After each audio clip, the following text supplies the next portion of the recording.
আপনার সন্তানকে যদি আপনি নাম্বার ওয়ান বানাতে চান, একটা আমি জিনিস বলি, তাহলে এখন আপনি নিজে বুঝবেন। দেখেন, আমাদের নাবিল একাডেমিতে বহুত প্রত্যেকদিন কয়েক হাজার করে হচ্ছে কাগজ আসে।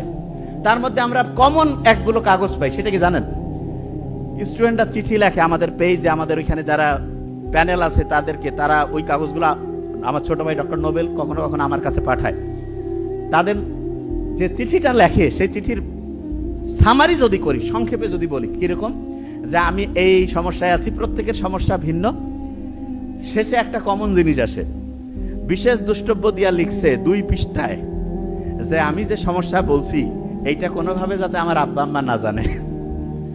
আপনি দেখেন, ওরা আমাদেরকে বিশ্বাস করতেছে, অথচ মা বাবা হচ্ছে সন্তানের জীবনের শ্রেষ্ঠ অ্যাডভাইজার, শ্রেষ্ঠ কাউন্সিলর। মা বাবা যদি ঠিক হয় অ্যাডভাইজার হিসাবে, কাউন্সিলর হিসাবে, আমরা যারা কাউন্সিলর হিসাবে আলাদাভাবে এই আমরা টাকা নিয়ে দিই।